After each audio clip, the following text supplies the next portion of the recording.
G'day everyone. Thanks for joining us for the Saturdad podcast, your comprehensive guide to separation and part-time parenting made by blokes for blokes. My name's Kristian William Wright, aka Stupid Sexy Flanders. Feels like I'm wearing nothing at all. Nothing at all. Nothing at all. Stupid sexy Flanders. And this is Neil David Ewan. And on today's episode, we're going to be having a bit more of a free-form conversation about some things that have been going on since releasing the book, starting the podcast and getting our website live. A fair few things have been going on, so it's going to be quite interesting for everyone to have a listen and just hear about a true grassroots experience of two blokes just having a go in this scenario. Yeah. I will address this moustache that I've got. This is a Movember episode, so I'm right in the throes of Movember and raising some money for men's mental health and that sort of thing. I'm not growing a moustache from scratch, but I am. My commitment is to lift heavy, run and box 5 times a week at minimum. Full on. Yeah, so I've stuck to that so far. I'm feeling pretty good. Yeah. It's good fun. You look like a cop from the 70s. I had the best comment I've had so far is from dad to daddy. That is good. So, yeah, Saturdad to Saturday. There you go, Kristian Wright, your Saturday. Sorry, I'm really sorry, everyone. Couldn't resist. But, yeah, it's been quite eventful. So the initial reactions to the book have been really positive. I've had it go out to a few kids that I work with in clinic. They love the drawings, man, so that's a kudos to you. Oh, beautiful. I had it really resonate with one little guy. There as well. He's really trying to conceptualise his relationship with his father and you know the nature of it being part-time, that sort of thing. There's a line in there where we say 2 happy homes are better than one that isn't, which is something that's said across pop culture, I guess. It's in songs, it's in movies, it's around the place. So I'm glad we sort of lent into that when we wrote the book. I don't think we did it intentionally. I just think it seemed to fit with the rhyme as we were writing and Absolutely, yeah. all that sort of stuff. But having done that, it meant that there's now a reference out in the world that children have probably heard somewhere before. That's now in this book as they're starting to understand that new structure of their family. So that's been really positive. The weirdest thing that we've had, though, is a bit of backlash on it, which is quite interesting, being that it's quite a sweet little book. It is designed just to help kids understand their families and to understand, for dads to do it with their kids to strengthen those bonds. I guess it's just the topic and the space we're working in. It is such an emotional thing, emotionally charged topic in every way. Yeah. Separation, I guess, brings out, it involves a breakup of something that was beautiful. I mean, to have children and a family break up, there was always going to be a lot of love there. And I've heard something recently which I thought really does describe how it feels. I mean, grief is just love that has nowhere to go anymore. So, yeah, I think it's that. It's just all that emotion behind it. So we posted it across a few forums. We've been pushing a little bit for Facebook advertising, that sort of stuff, and we've had it blocked, essentially. Yeah. We've had groups have to take it down, not because of the book itself, just because of the highly emotive discussion that comes about from having this particular thing out in the world.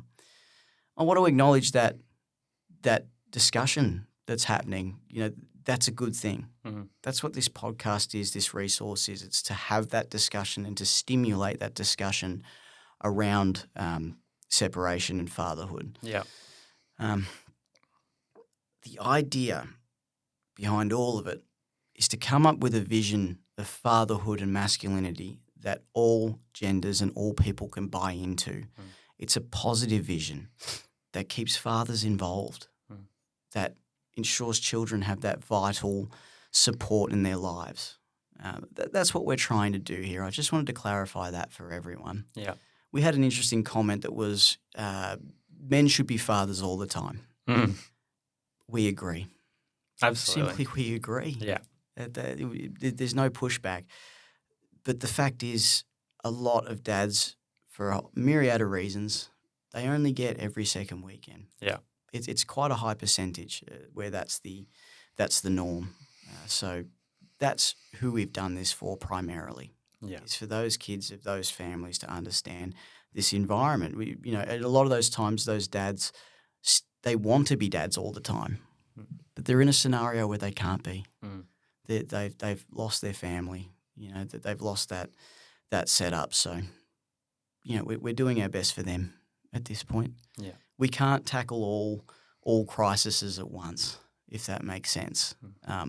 Fatherlessness has quite a huge impact on children. I'm seeing it through my clinic. The literature is extensive on the impacts of that. Yeah. That's the one we've chosen to tackle because it's personal to us.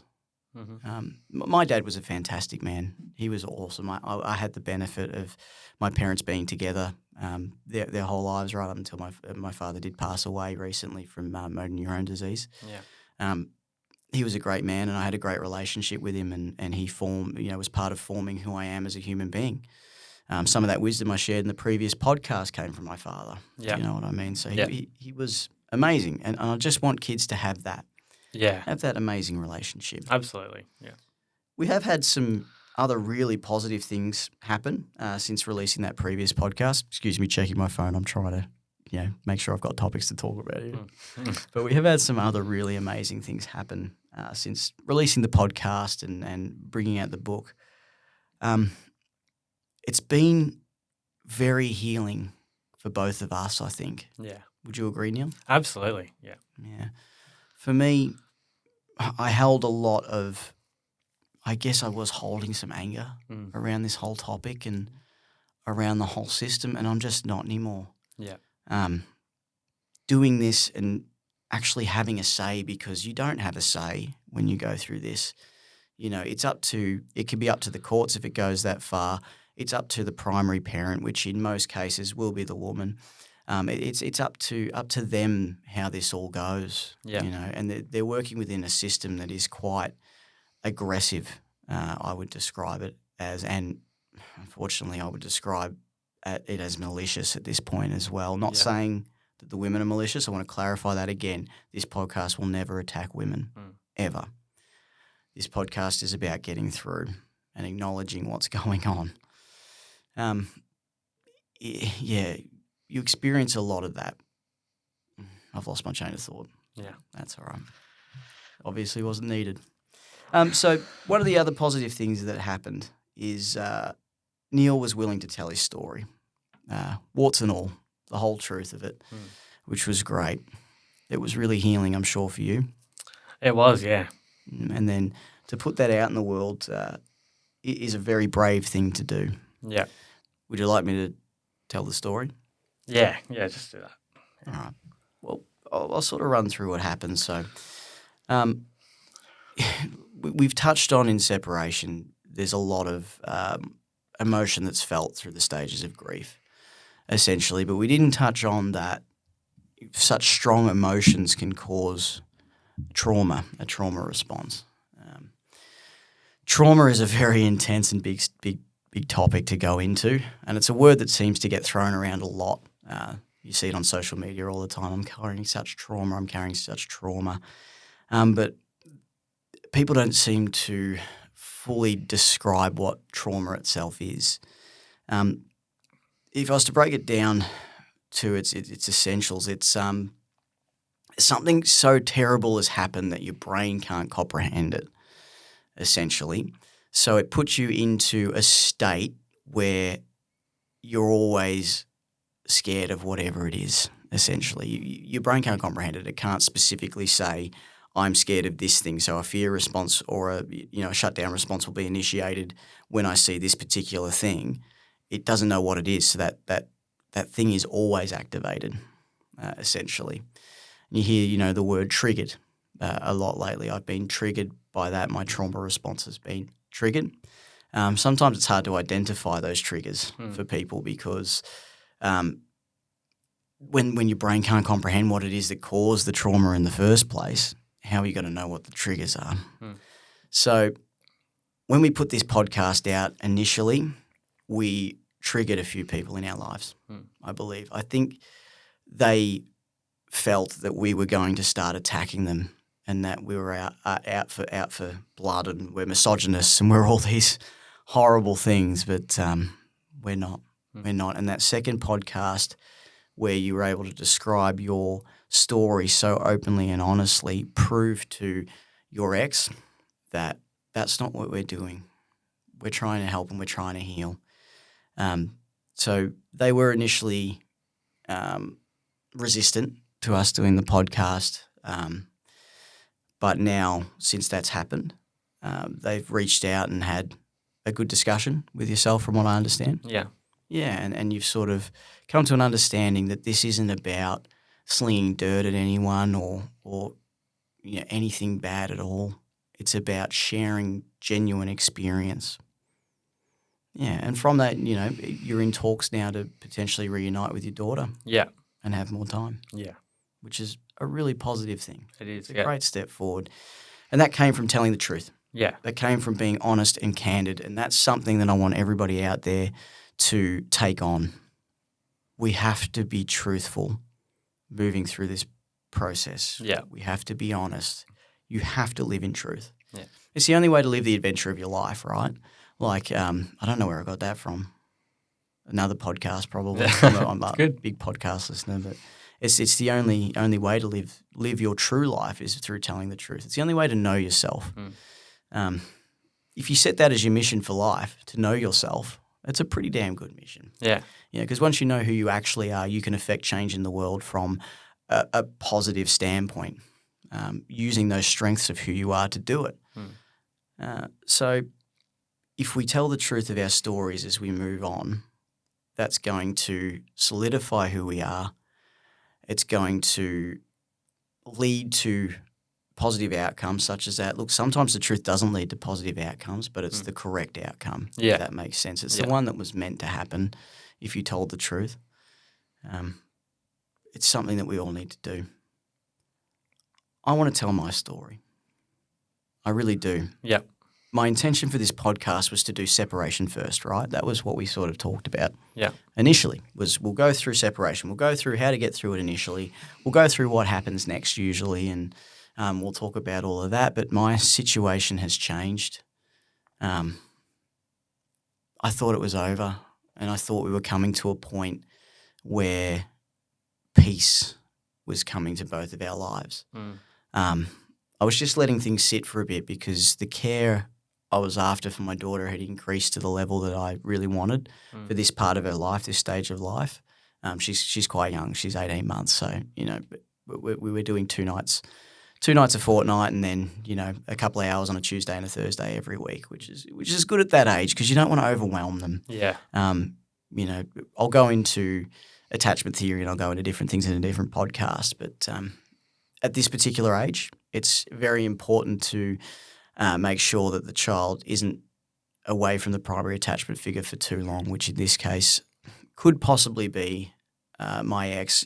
We're not sure at this point. We've never had it assessed, but she is spending more time with my ex, so we're just sort of working on that assumption at this stage. So we've worked up to that level of care, and I was just letting things sit for a moment, just let everything breathe, and then I figured we'd be able to come to some kind of agreement regarding everything else at some point. While I was letting it breathe, a full court filing was put through. So now I'm in the court, the family court system, which means at this stage I really can't go deeply into what is happening to me. What I can do is talk about my experience, I guess more anecdotally, and I want to just clarify before I do that nothing we ever say on this podcast is legal advice. Seek a lawyer if any of this stuff is happening to you. Get proper advice on the system and how it operates. This is only ever personal experience. I'm staring down the barrel of potentially losing everything at this point. It's brutal. It's hard, bro. Yeah. I worked very hard in my career. As a public servant, I achieved quite a high role that I'm still currently employed as. I've just done my play therapy stuff, and I'm working to grow that clinic and work with as many children as I possibly can for them to achieve healing. And I had two houses, as well. Like I've purchased houses. I've done everything you're meant to do. I built up till I was ready to have a family. I had my family and I loved them deeply, and I worked so hard for all of that. But now I'm staring down the barrel of I already don't have any houses. Whatever money I have left is slowly dwindling in legal fees and various other costs that are now associated with being in the family court. At the end of this, I want to clarify something from the previous podcast too. I said that no one can ever take away the title of father from you, but I've just learnt that your parenting rights can be looked at throughout this process as well. So there is potential that although they're not taking away the reality of that you are that child's father, that is your offspring, that is half you, they can take away your legal right to be a father. So they essentially take it away in the eyes of the law. So someone can take away the title, which is brutal. But it is brutal. It's horrible. That's up for discussion currently in the court. So I want to clarify for everybody out there that I don't begrudge my ex-partner for this. I don't blame her. I don't want her to suffer in any way. I love my family. It's not romantic anymore. We can't be together. That's clear, and that will never happen again. But the love I have for them is the love that I have for my other family, like my cousins and my uncles and everything. I want them to thrive. I want them to be okay. I'm concerned that this process that is taking everything from me may be taking from them too. You have to compromise part of your soul to attack someone like this with the level of vitriol I'm under attack with, I guess. And I don't want them to hurt. It is our duty as men to love unconditionally. We're providers and protectors. That needs to be everybody's attitude when you go through this. You can't change it. You can't stop what's happening once it's in the court and it's on its runaway train for whatever reason it's got there. It is what it is. Yeah. And you can choose to decide it's all your ex's fault and you can choose to hate everyone and all that. I don't feel like that. I have no malice towards them at all. I think the system has so many issues inherently. It's to the point that someone can walk into a police station and make a bunch of accusations without any evidence and no evidence will ever be asked for, and they can take away your entire life, all your material goods, but also your children, your rights to them, based on just baseless accusations. Yeah. It's like 1984. Yeah. It's just insanity. Thank you for sharing that, brother. It's all right. So you can look at that two ways. I mean, the lesson I'd like people out there to take from what's happening to me, there's a few actually. One is love unconditionally. We're men. We suffer. We hurt. We do it so others don't have to. Yeah. We shoulder the burden and we can do it. Yeah. We're strong enough to. Yeah. And being honest is the best way forward. It is. Yeah. It is. So that's one lesson I'd like people to take. Be honest. Well, it's two, I guess. Be honest with what's happening and be honest with yourself and everyone around you. Don't hide how much you're hurting. And another one that I'd like people to take is I've lost everything. I had dreams when I was younger that aren't what I did. You know what I mean? I played in a band and we travelled around and all that. We didn't make much money and all that sort of stuff. And I had parents in my ear and everyone around me going, you can't take this path, there's no money, there's all this sort of stuff. And I just dreamt of travelling with a band, doing that sort of stuff. Like I should have gone for it. Yeah. Because I did what I was told and I've ended up here anyway. So if you've got a dream and people are telling you don't go for it, you're unlikely to be successful, who cares? Go for it. Yeah. Go for it anyway. Yeah. Because even if you do everything you're meant to do, you make the money, you have the career, you have everything you're supposed to have. It doesn't take much that it's gone. Yeah. So, yeah, I'm grieving it a little bit. Yeah. It's mostly the life I had. It's not the money. It's not the stuff. I mean, I'll make more. I made it to begin with.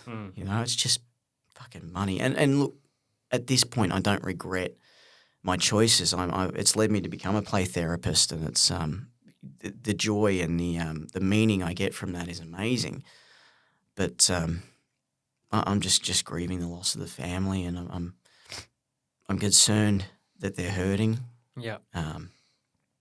I'm concerned that this system that's designed to use the pain and hurt of separation as a money-making exercise, and that's all I can think of it. I mean, a lawyer's only your friend until you owe him money.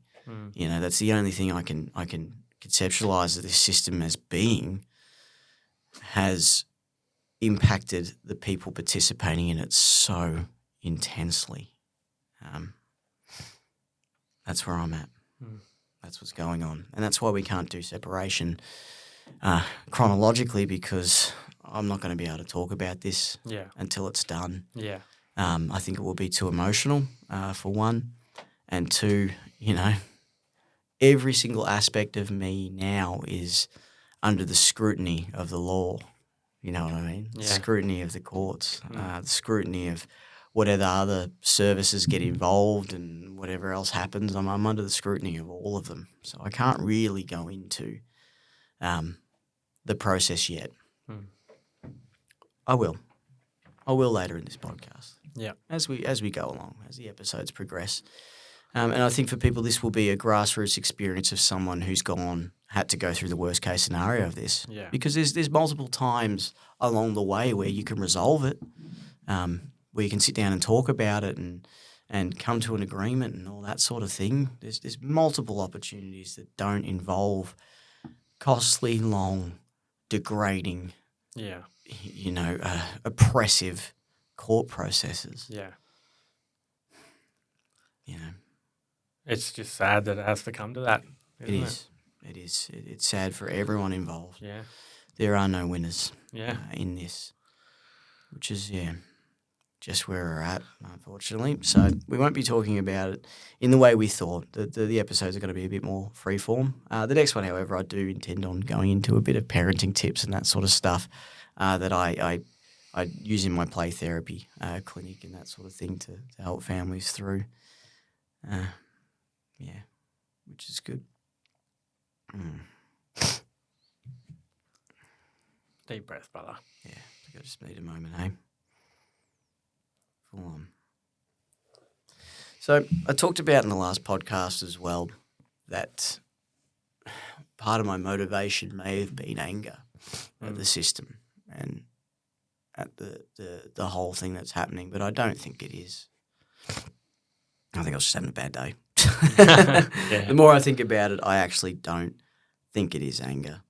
It's incredibly healing to be able to tell your story. It is, yeah. It's healing to put it out there for the judgment of others, because that's the reality of it. Is every time we speak on here, we're being judged. We've seen the outcome of that already. Yeah. Having a couple of episodes out, you know, we've had people contact and say that it helped, and we've had others contact and asked us to take it down, and people, you know, contact with concerns that we're attacking people and all kinds of stuff. So you are opening it up to the judgment of the people. Yeah. I want to extend that invitation to anyone who's listening to this and anyone who is accessing mysaturdad.com, anyone who's bought the book, that sort of stuff. I'd like to open it up to you to tell your story, whether you come on the podcast and you sit with us and talk about it. We record in Preston. You know, we reach out and we'll organise a time.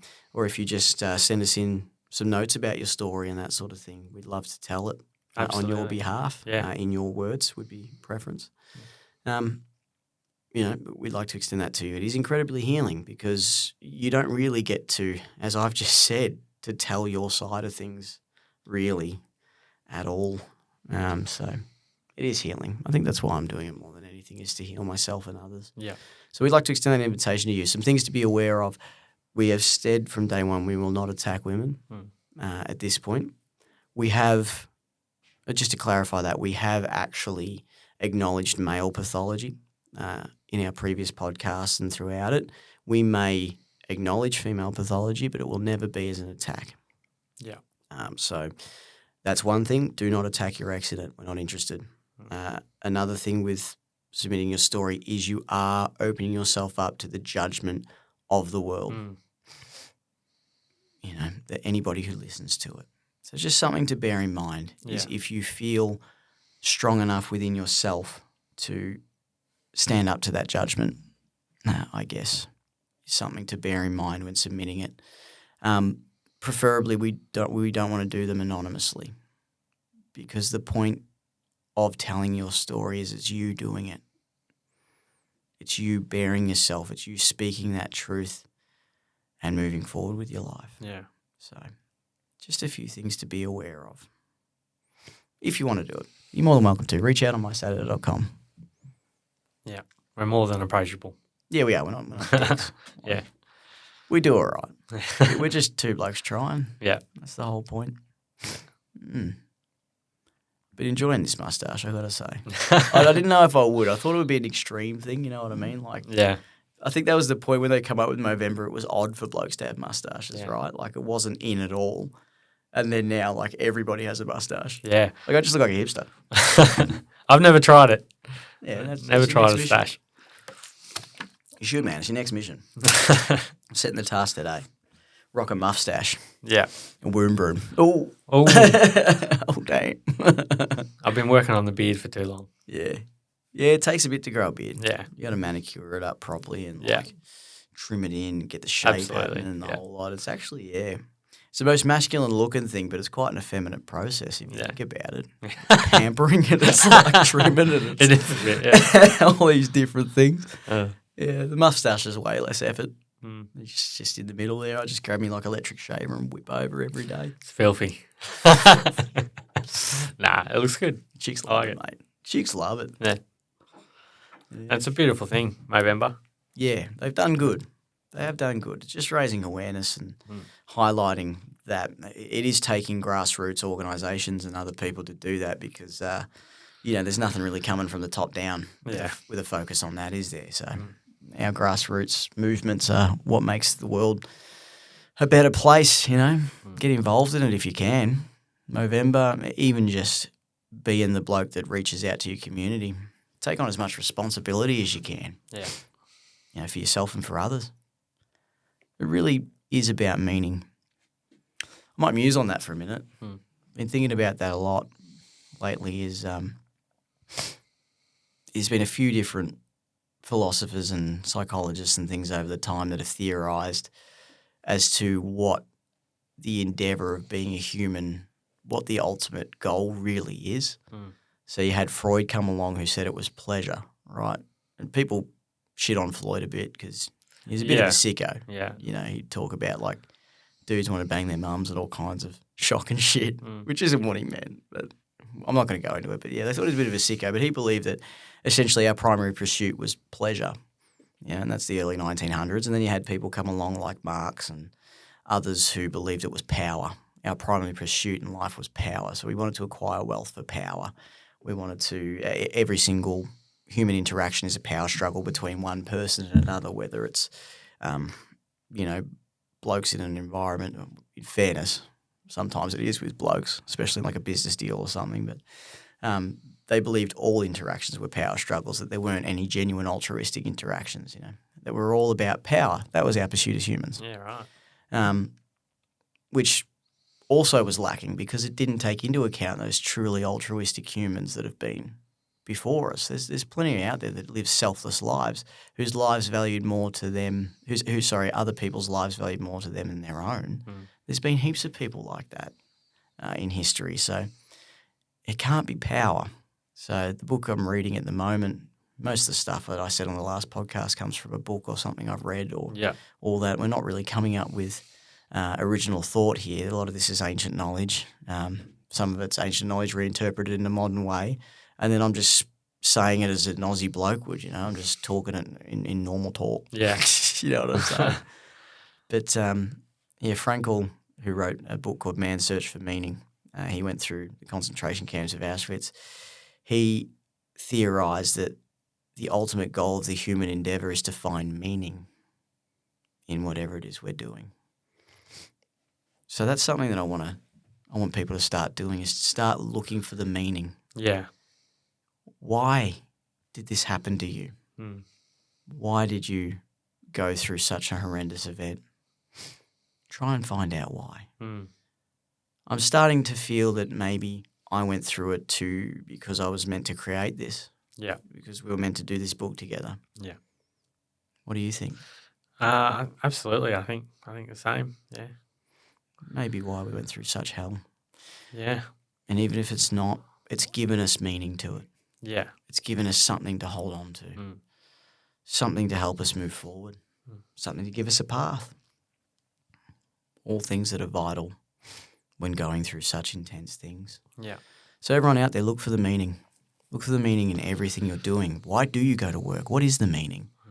You know, and if your meaning is just to make some money so you can buy some booze, that's a shit meaning. No offense, but that's shit. Find a good meaning. Find one that is above you. Take on something above you. You know, I go to work, and it used to be for me, I go to work and I work hard so I can come home and spend time with the kids and provide food for the family and pay for the houses and pay for the cars and pay for all of our expenses. That was my meaning in work. It wasn't the work itself at the time.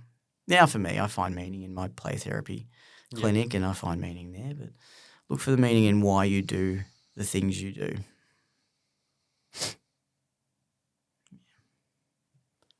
So, what have you been up to outside of this stuff? Tell us about your work stuff. What's going on there? Well, I feel like I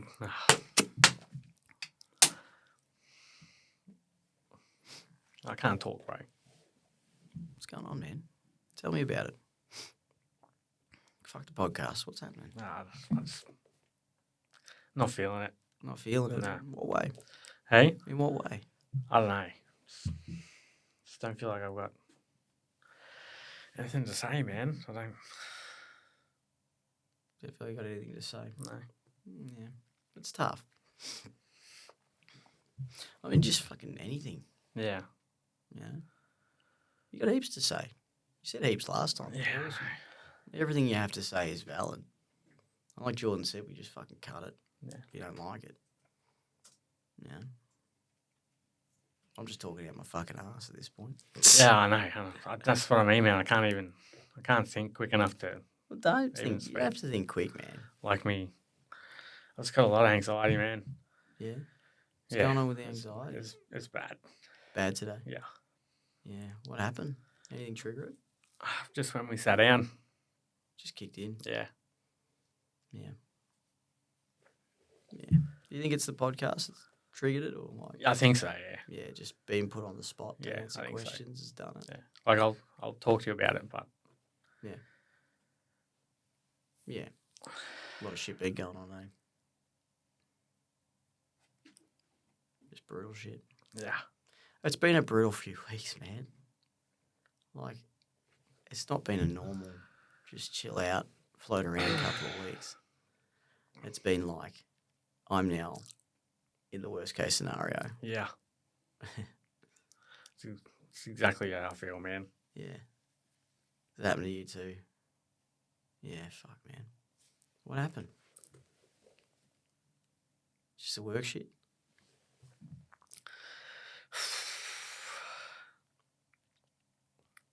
Just tell us about it. I don't know, man. Just fucking life in general. Yeah.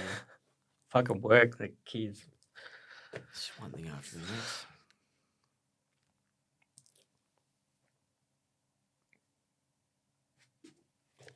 You just set out to do something good, you know? Yeah, And that's. then all this shit piles on top. Yeah. Like, actually, genuinely, for once in our fucking lives, we set Yeah. out to do something. Like, good. it's worth it, man. I know that. It is worth it. It's just. That's how you know you're on the right path. Yeah. Like, it's when you're telling the truth, people crucify you for it. Mm. They crucified Jesus 2,000 years ago for telling the truth. Yeah. And here we are 2,000 years later, and billions of people believe everything he said. Billions. But his life wasn't peaceful. No. That's what's happening to us. Not saying we're fucking Jesus. Well, to other people, they think I'm like Jesus. Yeah. I'm not saying that at all. Like, fucking, geez, the Catholics be ripped off if it was us. One of us was Jesus. Not saying that by any means, but I'm it's just conceptual. I don't know, man. I'm having a hard time with it. I know. Tell us why you're having a hard time with it, man. It's just a pile up of shit. Yeah, I think I don't know if I want to do it. To the podcast? Yeah. How come? I don't know. It's always been there, like... Bit of fear about it. Yeah, I think so. I don't know. Do you think it's because of the topic, or is it like just being put on it's the just spot? it's just something I'm not very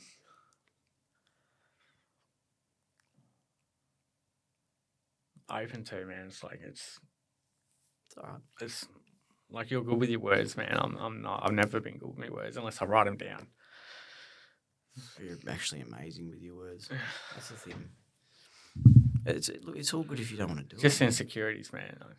It's what it is. Yeah. It's legitimate insecurities. Like, you're great with your words. What you said last week on that podcast, yeah, I'm good with my words. I can talk well. Did I tell my authentic story? No. Maybe little bits of it. Mm. But for the most part, I'm reciting shit I read like a classic fucking academic. Yeah. You know? Just... You got on here and you told a real story. It was powerful. So I'm proud of you for doing that, man. Yeah. You don't have to do this if you But don't want even to. when I looked back on it, it was like I felt like I didn't deliver even what I was trying to say properly. Like, Yeah. do you know what I mean? It just embarrassed me, basically. I don't think it did at all. Just listening back to it, it's so powerful what happened there. It just gave me more hope for it. I had the same insecurities after it, man. I was like, what's the fucking point? Like, I'm losing everything. It's cost a bit of money. You know, it's not really reaching a lot of people yet and all that. And I thought, what's the fucking point? Yeah. And then I listened back to it and I went, no, there is a point. Yeah. It's a higher purpose than us. That's what it felt like to me anyway. I felt like that was the meaning. That was the responsibility. You don't have to do it. You can just let me go on my little crusade. Yeah. It's fine. I'm not going to stop. All right. I kind of have to. I don't think I can stop at this point. I think it's too important. I think through doing this, you know, we can reach a lot of people and help a lot of them. Other Saturdads, man. Yeah. A lot of Saturdads. I think we can deliver something that you and I have a particular skill set to deliver. You know, I've got the words, like you said, that's my skill set is the words. I can conceptualize things and boil them down to palatable, fucking listenable words, really complex shit. Yeah. I can just say it normally. Yeah. That's my skill. I can't come up with it, but dumb shit, but I can speak it well. Yeah. Your skill is a genuine experience, genuine emotions, just being a genuine dude. I admire you for sticking around, still being here. The depths of hell that you've had to walk is insane. It's brutal. I've had to watch it for 10 years. You know? It's hard. It's fucking hard. The whole fucking thing is just ridiculous. We should never have had to be here in this room. I don't want to be here. I don't want to do it. But they're the people who should have power. Yeah. The ones who fucking don't want to do it. Does that make sense? Yeah. I know what you're saying, yeah. I don't want to do it. I don't want to fucking do it. But we have to. Well, I have to. You don't have to. I'm not going to drag you through hell if you don't want to walk in there. I can do it myself, worst case. I don't know if I work myself up too much. I think so. I don't know. I think you did. Like, your story, I had a friend reach out and say that she cried as you told it, that you hit an emotional nerve for it. The thing is, man, I've been thinking about it. Yeah. And I thought of things to say, topics to come up with. I wrote it down so I could look at it. But, it just wouldn't come out, man. Like it wasn't meant to. No, maybe it's just because he's been put on the spot. Yeah, I've never been quick on my feet. I guess I underestimate that it is like a skill thing. I just always have been on it. Yeah. You're very talented, man. No, it's not talent. It is. It's practice. It's a lifetime of public speaking. That's all I've done from when I left school. You know, the band, needing to sell the band to places that didn't want us to play, and then, you know, sales jobs and all that sort of stuff. It's a lifetime of it, and then making a commitment to myself to be precise in my words, because, you know, it's easy to say shit and have it misinterpreted. And fuck everything up with that. Made plenty of mistakes by saying the wrong thing that it was meant to be the right thing. So. Yeah. It's a honed skill over many years. You can't beat yourself up for not having it. Yeah. Yeah. I just think, you're really good at it, man. And thanks, man. I appreciate it. I'm just not. You don't need to be. That's the dynamic.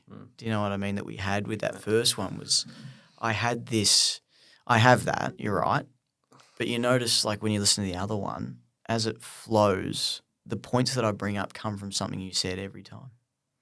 You say something about your experience, and I go, and that made me bring up a point. Yeah. I didn't write those points down. All that shit that I said last time, the topic was just getting through. Yeah. And then as you were speaking, my brain went, Man Search for Meaning, my brain went, Nietzsche, my brain went, Bible, my brain went, all these different places where I read or heard something, and I just pulled it, you know, all kinds of shit come out. You were like the muse, essentially, in that point. For the dude who was just riffing. It was cool. It's like a jam. It was pretty cool. But if you don't want to play that role in this, you don't have to. Well, I appreciate that you can. Yeah. And I'm doing it to help you. Like, I really, and, you know, everyone else, obviously. Yeah. But I don't know, man. Yeah. It's okay. You don't have to. You don't have to. I appreciate you trying. I appreciate you coming that last one. You know, if that's the one that you did, the only one that you end up doing is those last two. That's a fucking good job. Job well done. You know what I mean? That's something that you now have an authentic, true story out there that everyone who was around at the time of it actually happening has now heard, and it's healed them in a way. Yeah. Which is great. I mean, what more can you want from an experience? A net positive. And you pushed yourself and you did it, so that's a positive too. Yeah. Fucking awesome, man. You don't give yourself enough credit. Yeah. Most people out there don't. They just sort of go along without ever hearing an encouraging word, just living lives of absolute desperation. I don't know who said that. His brain's pinging again. You see that shit? It's pinging because you're saying stuff. Again, most men live lives of quiet desperation. No idea who said it. I think it's Churchill. But yeah, that's the reality of it is they don't get that encouraging word. They don't get that push to go after their dreams. They don't heal. They don't heal. That's a big one. I mean, how many songs have been written about drinking and, you know, because they can't heal, they can't move forward. You tried. You are healing. Yeah. You are working through it. A lot to be proud of there.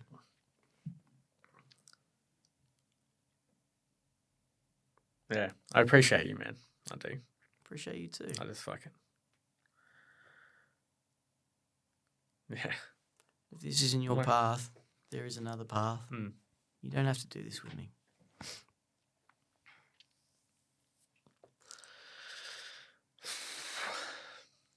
It's all right.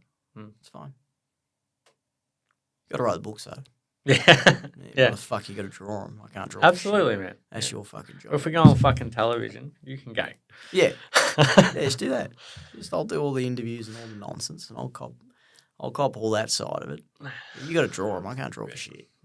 So, got to get the books out. What points did you write down? Have you got them there? Yeah. Give us a look.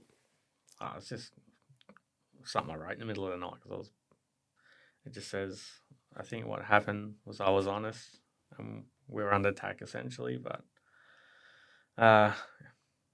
what we're doing is bigger than us, bigger than me, and that we got a bit of praise for, right? Like, it was just dot points, but Good. That's true. It is bigger than us. It's scary taking it on. It's the reluctant calling. Like I've prayed about it so much, man, as well. Like for it to the point where I thought it was just going to go so smooth today. The funny thing is, you think it didn't go smooth. I don't think you realise how healing what we just did could be. We were meant to just have this chat. We were meant to show raw emotion. It was meant to be real. And you think it didn't go smoothly, that was the realest shit we could possibly do. Just talk about how fucking scared we are of this. Yeah. It's fucking scary, man. The whole thing is. And to keep going back to that place where the most hurt of your life has happened, to do that over and over and over again for what? You know? For me, I'm doing it to try and pull it out and heal it, but also to send it out to other people. It's good. Let it out, man. I've never seen you do this.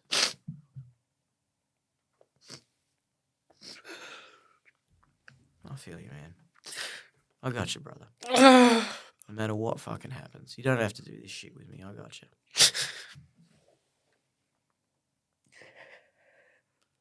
For fuck's sake, you are enough. Who you are as a person is enough. There's nothing fundamentally wrong with you. You know? You're trying. You're showing up. You're doing more than anybody else out there is, really, in this regard. Fucking try, man. Let's keep getting fucking shit on. Constantly, right? It's fucked up. Constantly. This is how it fucking feels. It's just 2 steps forward, 10 steps back. And the second you think it's over and you think I'm through and something good's happening and I've got a good job and life's together and all there, just bang, the next thing. You know, it's just... It's the struggle. It's hell. Hell's a real place, whether you're religious or not. You don't have to say it's fucking some place underground or in the stars. I mean, you can manifest it on Earth quite easily. Or it just manifests around you and you don't know what the fuck you're doing to make it happen. It just happens. And next thing you know, you're in it. I think we should just stop, bro. Proud of you, man. Take a minute. I'm proud of you too, man. Done well. Did real good. You always do. Like, imagine being in such a shit place that we're in and coming up with this. Fucking awesome. We can stop, man. Just whenever you want. Yeah, I'm not phased. I'll stop. Yeah, no worries. We will be whole again, and we will survive.